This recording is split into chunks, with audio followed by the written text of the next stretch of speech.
Hello, Falter Shock, and welcome to this special edition of the Shortgrass, the Kildare Nationalist Sports Podcast. I'm Pat Costello, and joining me is Jerry McNally, Sports Editor of the Kildare Nationalist. And on this Cheltenham week, we're delighted to say that we're joined by Kildare trainer Padraig Roche, fresh from his success on Saratoga on Tuesday in the Fred Winter. Padraig, you were delighted that you can join us on this busy week for you. The Sarductors have a song called "To Win Just Once," but you went off and you won twice. And congratulations. Tell us, how do you feel now at this stage? Has it all sunk in? Thanks very much, Nosh. It was a great day. We're delighted to get a horse like him in our yard. Was very special. Thanks to JP and them, and sure for him to go and win over there was unbelievable. Yeah, when I spoke to you on Monday, just as you arrived there, and you arrived on overnight on the Sunday, you kept referring to the word hopeful, and you hoped that he would get around, and you hoped this. But I still felt that you were very confident in the horse, and in particularly the jockey as well. Yeah, no, we unusual, but we had no hiccups on the way there, and we thought he was progressing nicely. But look, you don't go to any race meeting confident. You're always hopeful. It's a horse race, and you're hoping he jumps well or he doesn't get brought down. There's numerous amount of things that can happen. So I don't think anyone ever goes there confident. But we thought he'd run a nice race, and we thought he was after progressing all along the way nicely. So for him to go and win like that was great. Yeah. And how do you decide, or who decides to pick that particular race? Because this is the second time you won that particular race, the Fred Winter, with Brazil, was it 4 years ago as well? Yeah, well, that particular race is confined to 4-year-olds. So Mhm. he's a 4-year-old anyway. So it looked the obvious race for him, He was Mhm. he probably hadn't shown enough to even think about a triumph hurdle, which is the champion 4-year-old race. So we aimed him for there after an ace. We thought an ace was encouraging, and if he improved enough, we thought he'd go there with every chance. Take us through the race then. He seemed to have just settled down very well in the paddock and in the parade ring and going down. It just seemed to be totally relaxed. Yeah, he's a very straightforward horse to do anything with. He's a lovely, kind horse.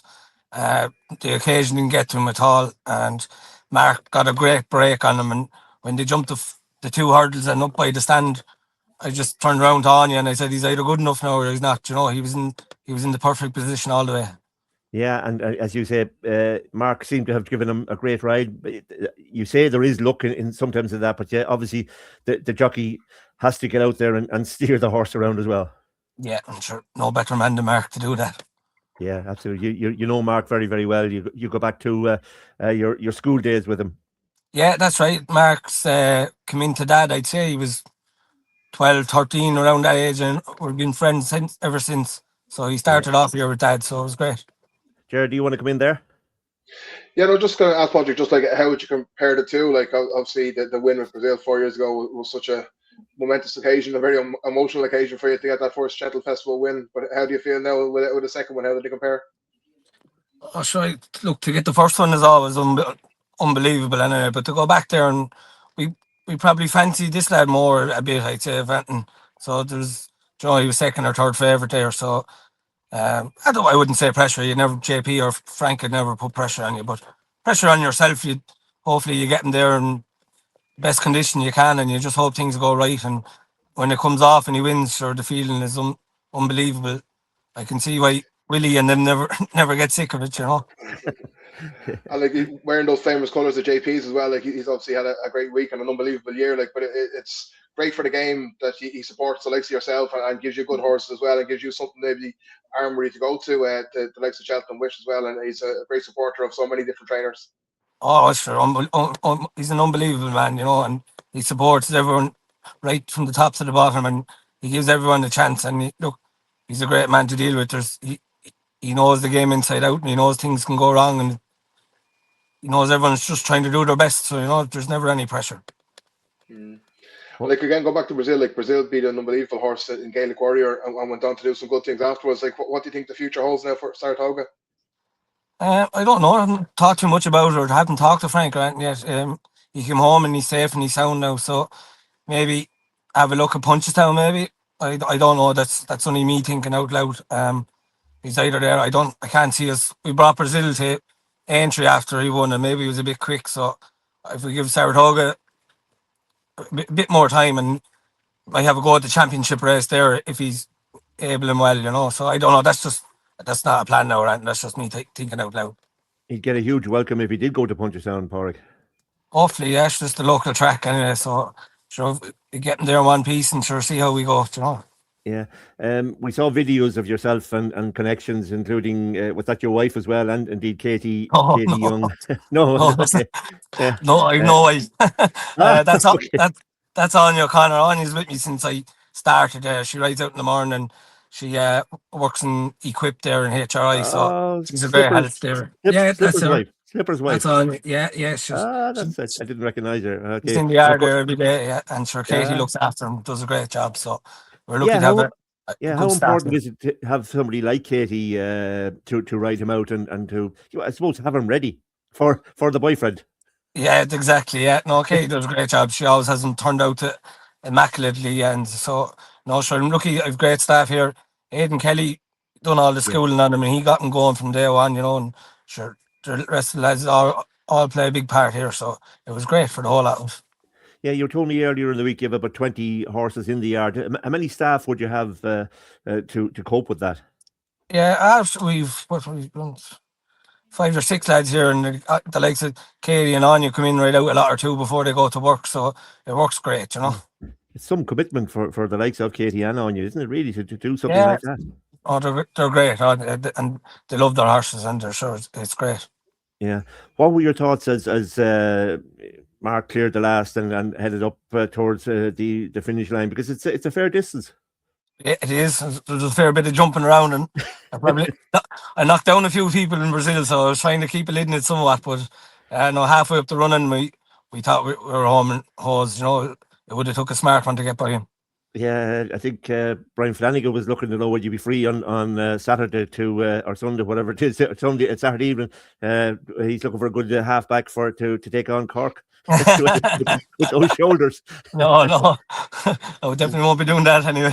Yeah, obviously there were great celebrations because I was getting responses from texts here certainly well after midnight on Tuesday night. Yeah, we had a great night there. So there was good food. Old friends were there and all that, so we celebrated well anyway.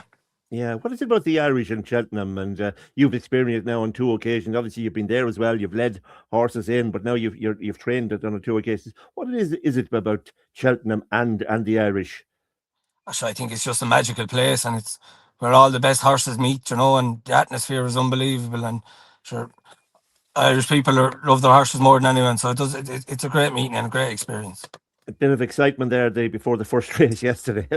A few jockeys got a little bit hot under the collar, and obviously that's not something you see from your vantage point. No, but look, I rode, and them things are happening. It's part and parcel. It happens in Thurles on a Thursday, like, do you know what I mean? So, look, sure, they'll sort it out. They're big enough to sort it out without going down any other route, I'd say. Go ahead, Ger. Yeah, no, just Paul, just wonder, like, what's it mean, like, for a yard like yourself to get a win at Cheltenham? Like, obviously the financial aspect of it is one thing, but more so the spotlight that it shines upon you, and maybe that it might attract some more owners, I suppose, maybe to entrust you with their horses in your yard, possibly in the future. Yeah, that's it. Hopefully, like, I suppose it goes to show if we get the horse, we can do it on the biggest stage of all. And sure, look, we'd love new owners and try and build up as well, you know, but we're only having a small number at the moment, and sure, look, we do our best with what we have. Yeah, well, that's your show. I suppose you get the arsenal there, that you have the ability to get them there primed for the right day. Yeah, that's it. And sure, look, for a small yard like us to even have a horse to go there with a chance, like, it's a big thing every year. Cheltenham, you're looking at your string and you're going, maybe he could go there or whatever, but to get one and to go there and win, so it's extra special. Yeah. What have you lined up now? Sorry, Pat. What have you lined up now for the rest of the season? Like, obviously, Punchestown is one target, but then you have some horses as well. Do you have any flat horses as well? Yeah, we have a few flat horses. Yeah, we have probably more flat horses this year than ever. We did a few 2-year-olds that didn't run last year and that, so they'll be keeping us going during the summer. And a couple of summer jumpers as well. So look, sure, it never stops. Yeah, you don't get a chance really to enjoy a success like that because you're back out either for the next race or the next day. And have you anything in Limerick today? No. I'm not in Limerick today. No, a couple for the Curragh on Sunday, so we're looking forward to that now. Yeah, so you don't get a chance to relax. It's next job really. Keep going. Things don't stop here. No, keep going. And as the phone kept ringing there, looked at all these jockeys, not jockeys, but owners looking to get into your stable. Yeah, look, sure, everyone has been congratulate me and all, so it's been a great few days. So hopefully if we can get an owner or two over, it'd be great. Yeah, what does it mean to you personally, Padraig? Because obviously, for a long time, you were known as the son of Christie, the famous jockey. Was it 3 Irish derbies and Epsom Oaks and Epsom Derby as well? You were always known, I suppose, as the son of Christie. But now you're known as Padraig Roche, the trainer. Yeah. Them things never bothered me. You know, Dad was always a great help to me. But look, anyone who knows me around the yard knows I'm probably strongly opinionated and I do things my own way, but look, only winners like that on Tuesday can help with your profile a bit. So look, sure, if we can keep going, we'll be happy. Yeah, and you said you had no wife. Has the phone not stopped ringing with offers now since Tuesday? No, not in that part. Hope if any of your listeners out there might ring me, all right. Well, Jerry, we'll have to try and organise something for this. Man. You have an agony column or something like that. It'll be a nice welcome home for sure in the Curragh and the punches down anyway as well. So yeah, you might meet someone there. Yeah, well, you never know. Absolutely. Well, look, congratulations once again, Padraig. We're delighted to have been able to talk to you beforehand. Thanks for all the cooperation, and we're delighted to be able to talk to you again today and live here on our podcast, which will be streamed out live later on this evening, and hopefully we get a chance to talk to Katie Young maybe over the weekend as well, because I think you will agree that Katie's role was just as important as yours was, and indeed as Mark's was. Oh yes, exactly. Look, there's no racing without the stable staff and the girls and the lads that look after them. Sure, without them, there'd be none of us or on any of that. So they all do a great job, and sure, I'm sure Katie'd be delighted to talk to you. Absolutely. Any final question then, Gerard, before we let this man go back to chasing around the Curragh?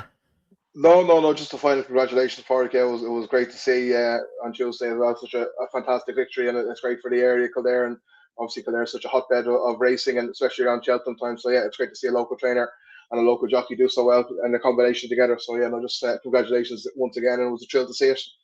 Cheers. Thanks for having me. Thank you. Very good. Well done, Padraig, and congratulations once again. Keep on winning, and we're delighted to say, as I say, to have been joined by Padraig Roche, trainer of Saratoga, who won the Fred Winter on Tuesday at Cheltenham at 10-1. Congratulations indeed to all the connections there, to Mark, to Katie, and indeed to Padraig as well, and continued success. So we'll be back later on this evening with our full episode 28, I think, is of the Short Grass, the Kildare Nationalist Sports Podcast. For me, Pat Costello, bye-bye for now.